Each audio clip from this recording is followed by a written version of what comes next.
একটি কারখানায় প্রায় ৩ শতাধিক শ্রমিক অসুস্থ হয়ে পড়েছেন। তারা ঢাকা মহাখালী কলেরা হাসপাতাল সহ স্থানীয় বিভিন্ন হাসপাতালে চিকিৎসা নিচ্ছেন।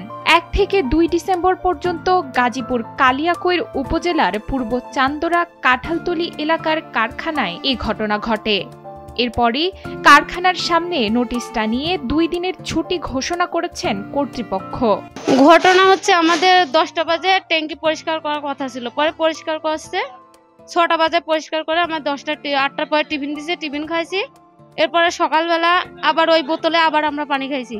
খাওয়ার পরে আপনার ১১টা থেকে আমার এই প্রবলেম শুরু হয়। পরে আমি বাসাত চলে যাই, মানে ইমার্জেন্সি ভাবে সবারই ছুটি দিয়ে দেয়।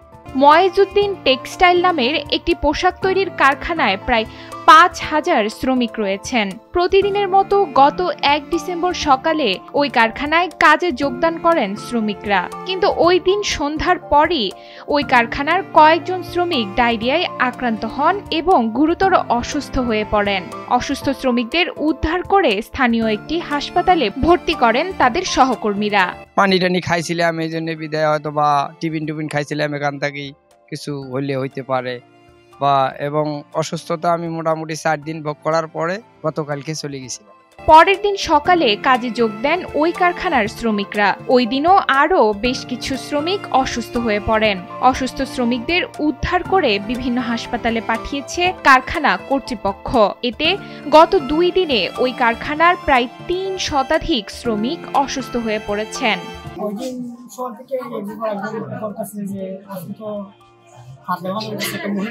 মহিলা চলে গেছে, একটু পরে দেখা যায় আমারও ফেলে নিয়ে গেল, যার পরে আমার শুনছে তার সাথে সাথে মেডিকেলে গেলাম, যার পরে মেডিকেল আর মেডিকেলতে চলে আসলাম বাসা।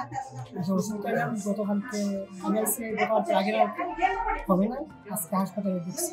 এদের মধ্যে অনেকেই ঢাকা মহাখালী কলেরা হাসপাতাল, উপজেলা স্বাস্থ্য কমপ্লেক্স সহ স্থানীয় বিভিন্ন হাসপাতালে ভর্তি রয়েছেন। আতঙ্ক ছড়িয়ে পড়লে ওই কারখানার ছুটি ঘোষণা করেছেন কর্তৃপক্ষ। তবে তাৎক্ষণিকভাবে অসুস্থ হওয়ার কারণ জানাতে পারেনি কর্তৃপক্ষ। এটা আসলে ফুড পয়জনিং, অবশ্যই তাতে কোনো সন্দেহ নেই, বাট ফুড পয়জনিংটা আসলে কোথা থেকে হচ্ছে এটা আইডেন্টিফাই করা সম্ভব হচ্ছে না। এদিকে চিকিৎসকরা প্রাথমিকভাবে ধারণা করছেন পানি বা যে কোনো খাবার থেকে ফুড পয়জনিং হওয়ার বেশি সম্ভাবনা থাকতে পারে। এটা আসলে এক্স্যাক্টলি বলা যায় না যে কিসের জন্য হয়েছে। এটা ব্যাকটেরিয়াল কজ হতে পারে, ভাইরাল কজ হতে পারে, আর এটা আসলে টেস্ট ছাড়া বলা যাবে না যে কোন কারণে হয়েছে। তবে মোস্ট প্রবাবলি এগুলো হয়তো ওরা বাসায় কোনো বাসায় কোনো খাবার খেয়েছে বা হয়তো পানিবাহিত রোগ হতে পারে।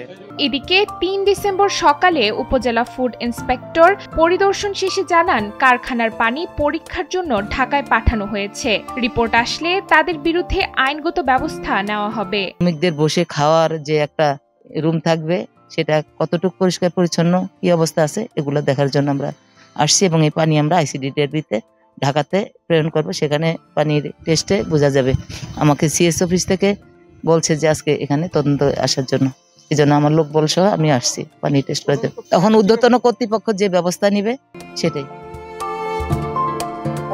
গাজীপুর থেকে কামাল হোসেন বিপ্লবের পাঠানো তথ্যচিত্রে ডেস্ক রিপোর্ট, সময়ের আলো।